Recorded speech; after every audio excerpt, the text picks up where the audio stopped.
From the studios of Foxboro Cable Access, located in the center of Foxborough, Massachusetts, you are watching Around Foxborough. Hello, welcome to Around Foxborough. I'm Sophia Manos. I'm filling in today.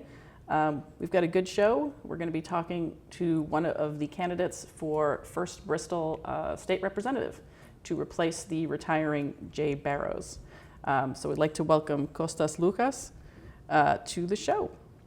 Welcome. Thank you, Sophia. Thank you for inviting me on for Around Foxborough. This is going to be a great conversation. I'm excited to be here. Awesome.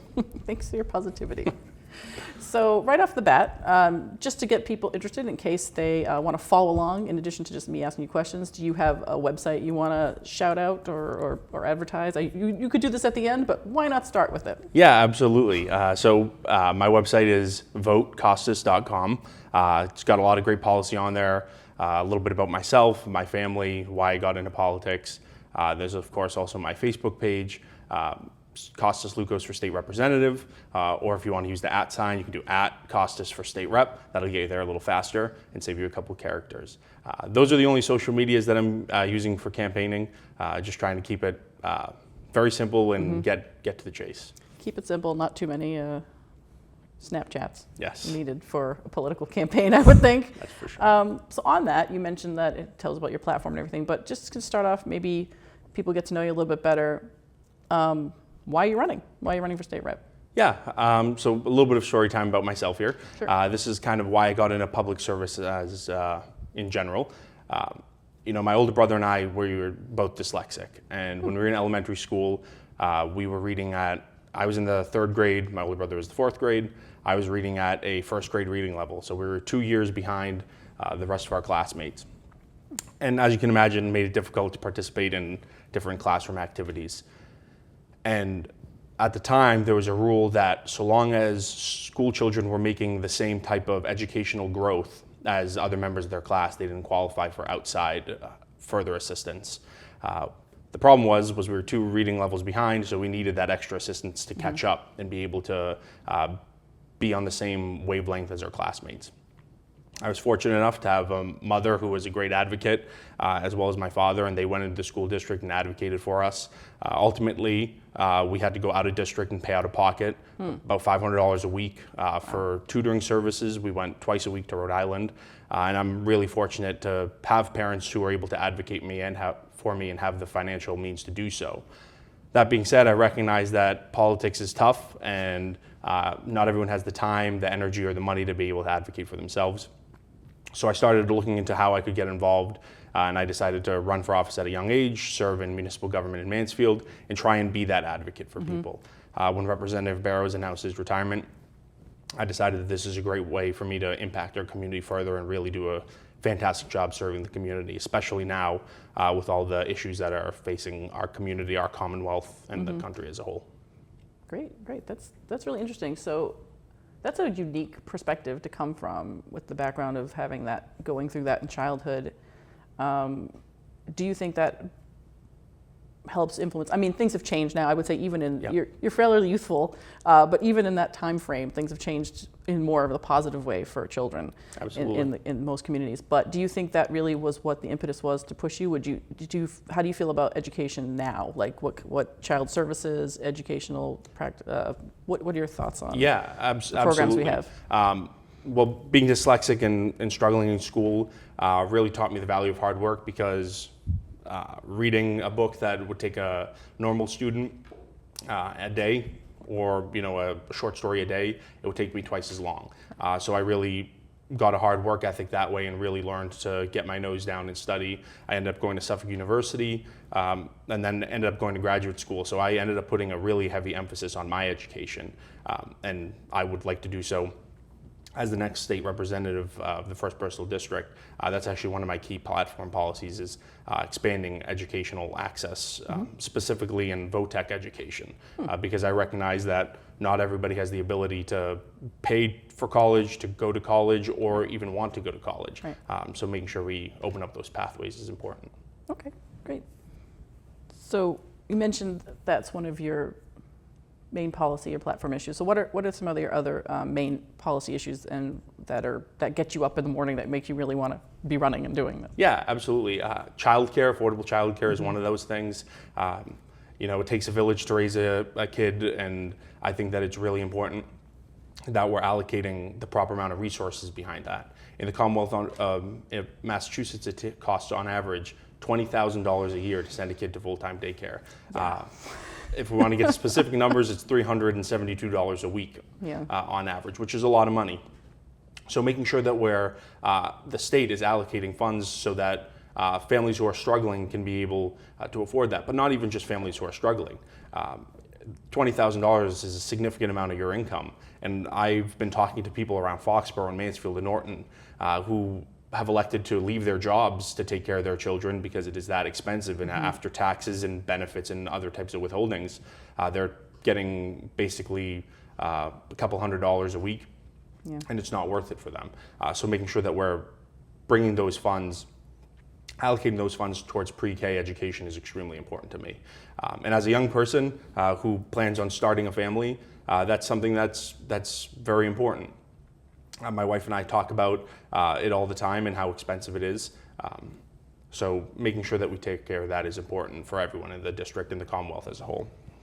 Housing is another one of my key platforms. That kind of goes hand in hand. I'm sure. Smooth transition right into it, because they do kind of go hand in hand, especially when you mention you're a young family starting out. So yeah. Absolutely. I understand these issues firsthand. After I moved out of my parents' house, I rented in Mansfield at the time with my girlfriend, and then she became my fiance, and as the story goes, my wife. Congrats. Thank you. It'll be 2 months that we've been married as of Friday. Oh, really? So Congrats. Very recent. Yeah. Oh, very recent. Well, yes. We rented for about 2.5 years, and it was extremely expensive. In our last lease that we got, we were asked to pay about $2,300 a month for our apartment in Mansfield, which is a lot of money. Both of us were, right out of college. We had decent paying jobs, but that still put a burden on us. Mm-hmm. So making sure that we're building on some of the things that the Commonwealth has already done regarding housing. I was very happy to see that accessory dwelling units, once this piece of legislation, the Housing Bond Bill, comes out of conference committee, accessory dwelling units will become a right. Mm-hmm. So they'll require very minimal zoning, and folks who are looking to downsize will be able to move into these accessory dwelling units, sell their homes, putting more homes on the market, making it easier for young people to buy houses, which I think is huge. Home ownership is really the only way that Americans can grow wealth in this country. And making sure that people have access to that is important. But in addition to that, because we want to talk about what we're going to do, not just what's already been done, right. Reducing the minimum square footage required to build houses is a huge priority of mine. There are some communities in the Commonwealth that require 4 acres to build a house, which is absolutely insane. You can divide that up in half-acre lots and build 8 houses on that lot. So making sure that we're lowering that square footage required is extremely important, because again, that's an easy partnership we can make with the private sector to encourage them to build more homes. And as the free market works, the more houses, the less bidding wars you have, and you won't have people paying $20,000, $30,000, $40,000 over asking price. And this is a process that my wife and I just went through. We bought a house a year ago from September in Mansfield, and it was a difficult process. We actually got outbid at first, and then the deal fell through, and then we were able to get our house, which we live in now, and we're very thankful for. But I recognize that not everybody can do that. Mm-hmm. Right. It was interesting that you mentioned that about the government working with the private industry and privatization, because I think one of the things we all feel is that the builders, they're more interested in the biggest bang for buck, which is why the zoning always kind of was pushed towards the larger sizes. And do you think they're willing to play ball now, that they're willing to stay seeing the forest from the trees and more than just their pocketbooks? And I think so, because I mean, even if it's a little self-serving, running out of places to build. There aren't places to build new houses because of these requirements. So even if it's, might be a little bit selfish or not, I think they'll play along. But I also think... I just realized that was a dig at people who own... who are builders. I don't mean everyone. I'm just saying that's the perception we have. Well, so yeah, my father's built a house or two, towards the tail end of his career when he was looking for something else to do. And, ultimately these people have children too, and they recognize that this is a problem, that their kids can't afford houses, and eventually their children won't be able to pay houses. I was looking at my mortgage bill the other day to see what the payoff amount at the end of my 30-year term will be, and I was absolutely horrified to know that it was almost 3 times as much as I paid for my house. If I sell my house for anything near what I got it for, I'm going to sell it at a loss. So recognizing that this is just a snowball that's only going to grow is an important part of the problem. And then we touched on just a little bit is education. Yeah. Like I said, not everybody wants to go to college. Not everybody can afford to go to college. My younger brother decided he didn't want to go to college. It wasn't his thing. Very smart individual, and he went and became a diesel mechanic, and now he's a mechanic, and he really loves his job. And he does well for himself. So making sure that we're properly allocating funds towards vocational education so people can learn to work with their hands and get a good paying job that way. I mean, we're in a shortage of people able to do work. Absolutely. And something that's very important and near and dear to my heart is making sure that we're encouraging people to enter the trade unions. We know that the American middle class was built off of labor unions, so making sure we're encouraging that and encouraging that pathways is very important. Mm-hmm. And let's see, you mentioned, since you just mentioned unions, I think that was one of your platforms too. You are a member of the UAW, or you supported them in the last? Yes, so I am a member of SEIU Local 888. Oh, okay. We're actually going through the process of negotiating our first contract. I'm one of the negotiators on that team, but I was also involved in signing our union cards and getting us organized in the first place, which I was very proud about, and I'm very happy that we're finally sitting down with the commission and negotiating a contract. I did support UAW over in Mansfield last year when they had their strikes, because they actually had a facility in town. Everyone was saying how this is affecting people in faraway places in the Midwest where there's a lot of auto manufacturing, but it was literally 5 minutes away from my house. So I said, yeah, I'll go down, and I held signs with them. I gave them water and food because these people were on strike. They're hard workers, and they should be able to strike for their right for fair wages. All right, great. One thing you didn't touch upon just now, but I am curious about, because I did read it on your platform in regards to how to best tackle, and this is an issue in First Bristol as it is everywhere in the state, in the Commonwealth, the opioid epidemic. And given the recent ruling by the Supreme Court in the Purdue case, they are now basically saying, well, it's a mixed bag, right? We can go after the Sacklers again, which kind of starts the process all over again, which then now puts all the cash we were supposed to get, all the states, the $6 billion that was supposed to go to the states. I think Massachusetts was in the realm of getting 115 million or so. Direct funding to come to our communities to help mitigate these issues. If in fact the Attorney General can't get anything done to get the funding back in, what do you recommend? What are your thoughts on how we can go forward without an influx of cash, just to kind of tackle the issue? Yeah, that's a really good question, and unfortunately, a very difficult question. Yeah. Addiction is something that's very near and dear to my heart. It's something that we really need to focus on, because it really just rips apart the fabric of a family when people are going through addiction of any kind, whether it's drug addiction or gambling addiction, anything. So making sure that we're allocating funds to that is important, and we have to do our best to find the funds from the general fund. Because when people's addiction doesn't go treated, we know that it compounds and it gets worse. And making sure that we're allocating those funds is important. I would love to see the Attorney General be able to get some money from this. It was a shame hearing about the Supreme Court ruling. But unfortunately, we know that we have a Supreme Court that is not ruling in the best interest, in my opinion, in the best interest of the American people, and is ultimately making decisions that are benefiting wealthy corporations and wealthy individuals, which we can't continue to allow. Well, let's just ask, I guess, what makes you the best candidate to serve as our state representative compared to, say, your current primary competitors, especially given, if you don't mind me saying, your age Yeah. compared to some, a level of experience, age. And I know you've done, like, you kind of got your foot in the door very early, like right out of high school, I think. But yeah, I'm just kind of curious. Yeah, absolutely. I actually think my age is the reason why part of the reason why I should be elected. I think I bring a very unique perspective to the legislature. And I'll touch on that in a little bit. But I think despite of my age, I do have a lot of experience. I first ran for office when I was 18. I turned 18, I think it was 2 weeks before the election. I turned 19 about 2 weeks before the election. So most of that campaign was when I was a new adult.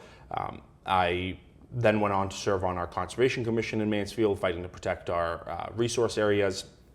And then later as the town moderator for 2 terms, and really got to experience firsthand. Yes, I went to a town meeting even before I was moderator, but I got to experience standing up there on the podium and learning the ins and outs of every article and witnessing firsthand some true democracy.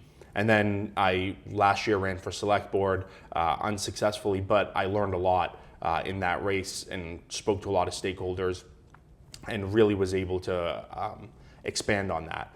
Separate from those political endeavors, I've served in 3 different legislative offices, learning the State House, how the State House operates and how a bill becomes law and how you move through the cogs of the machine that is Beacon Hill. And I think that taught me a lot and taught me about the importance of constituent services, which I think is sometimes part of the job that goes unnoticed. Yes, it's important to pass these big pieces of legislation and do good statewide, but the constituent service piece is about answering the phone call when someone calls you and has an issue. And having spent time in the legislature, I think that I can do that and direct people where they need to go and help solve their problems that way. And as I said, my age being a factor in this race, being almost half as old as both of my opponents, primary opponents, I think that I bring a unique perspective. It's no surprise that Beacon Hill is a little bit older, and I don't think that a lot of people are really looking through the lens of somebody who's experiencing the problems firsthand. As I said, I bought my house a year ago. I was paying rent a year and a half ago from today. Half of my paycheck was going towards rent every month, if not more. And childcare, being a young adult getting ready to start a family, knowing these issues are kind of lurking right around the corner, really has lit a fire under me to make sure that we're doing our best to represent people. I think that this district needs somebody who can connect with the people of the district. I think the district needs somebody who's willing to get up and fight every day. And I think that I have the energy to do that, and I think that I have the passion to do that. I was speaking to one of my coworkers the other day. I should probably disclose I have 2 jobs, so I was speaking at my job that I am not a public employee at about this, and he asked me, why are you running for office? And I told him my story and told him it's something I've always wanted to do for a long time. And he said, wow, what middle schooler thinks that they want to run for state representative? What middle schooler even knows what a state representative is? And it's something that's very important to me. And it's something that I've been working my whole life towards, being that public servant for Foxborough, for Mansfield, and for Norton. I don't know, is there anything else you want to touch upon that I haven't asked, or anything you could think about? Please feel free to take some water at this moment right now, if you feel like you need to. I guess if I had one last question, I think on a personal end of things, what do you do for fun? Yeah, well, my wife and I love traveling. We love going to places that we've never been to before, seeing different parts of the world, experiencing different parts of the world. Obviously, we can't do that all the time because it's very expensive, and we have our lives here. But we love the simple things, just taking our dog, Voltaire, for a walk. I'm sorry, you say your dog's name was Voltaire? Voltaire, yes. My wife and I are both political science students, so we had to give some homage to a great philosopher. Excellent. And just taking him for a walk and enjoying life together slowly. Both of us are very centered in our careers and very goal-oriented people. But sometimes just taking a couple moments to just calm down and just relax. I also love camping. My friends and I, we go every single year. We will sometimes go on hikes at absurd times of the year that most people won't, but it doesn't matter. And I really enjoy that, and getting to get out there and just kind of relax. Obviously right now we're in full campaign mode, so Right. all vacations are off, and free time is null. We spend our free time knocking doors. We walk a ridiculous amount every day, but that's because we believe in it. And we have a lot of dedicated volunteers who are going out there with us, just trying to get our message in front of as many people as possible. As you know, because I knocked your neighborhood this Yes. morning, or this afternoon. So It's kind of like hiking. yeah. I mean, There you go. trust me, sometimes I can feel it after walking all day. And you know, my job, I work early morning, so it gives me a lot of opportunity to hit people's doors and have great conversations. And that's how I kind of learn about the experience of the people in the district. You know, like I said, I was speaking to one gentleman about his childcare, or I guess it would be his son's childcare. He watches his grandchildren because his son was quoted almost $60,000 Wow. for 4 days of childcare a week. That's a lot of money. That is a lot for annual.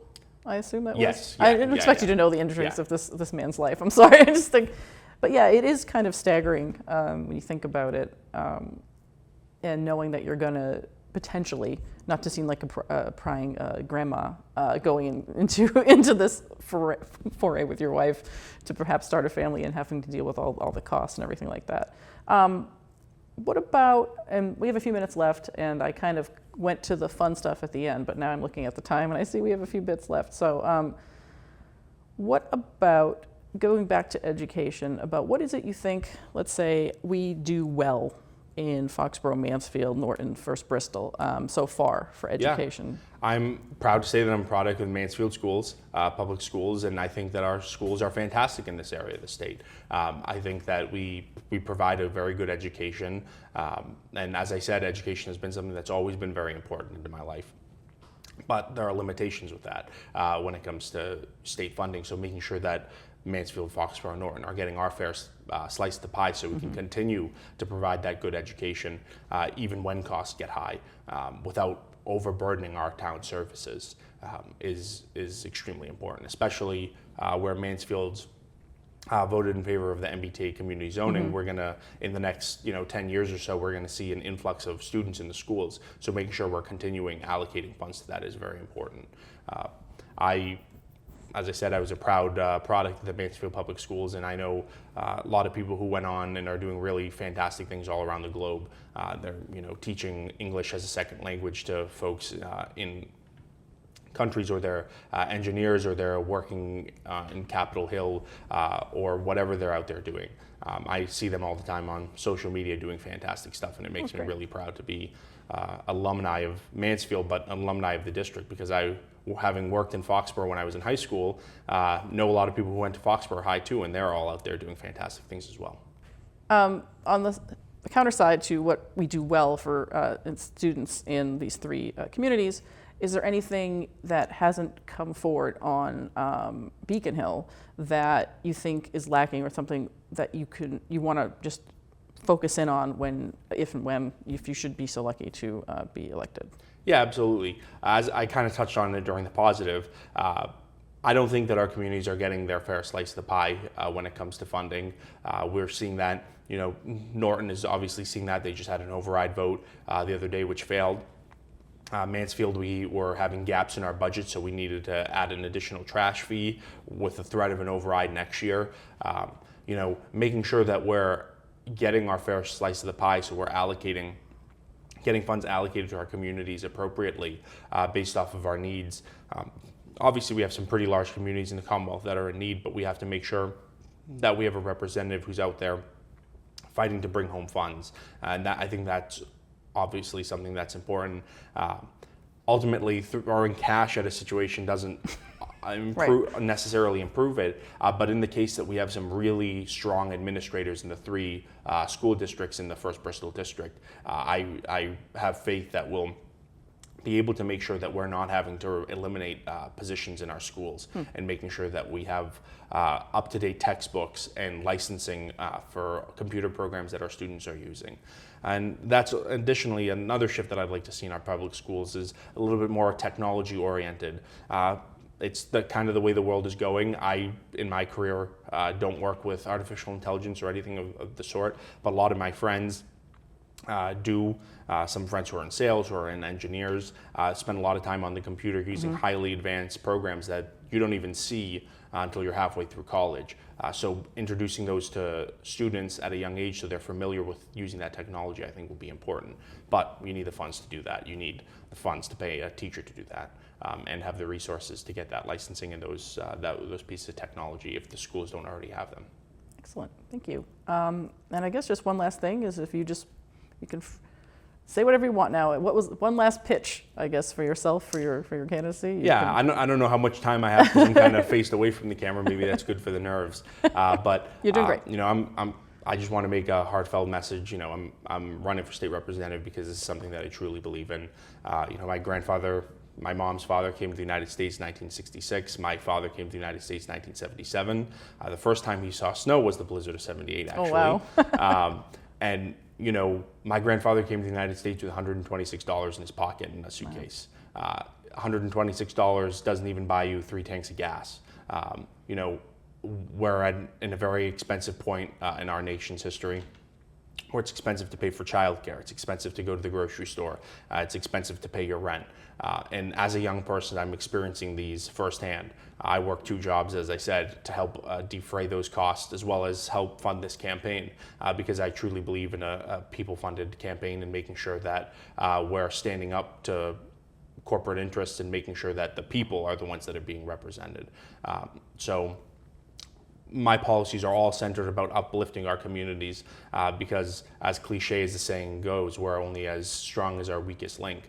So we want to make sure that everybody is getting what they need to be successful, similar to my grandfather and my father when they came to the United States, and were able to be uplifted by their communities and go on to be successful and raise families that ended up flourishing. Excellent. Kostas, thank you very, very much. I Thank really you so appreciate much. it. I appreciate being here. It. Thank you. Thank you for watching. Thanks again to Kostas. And please remember to go out and vote in the primary, September 3rd. We'll see how it goes. We hope you found this informative, and catch you next time on Around Foxborough.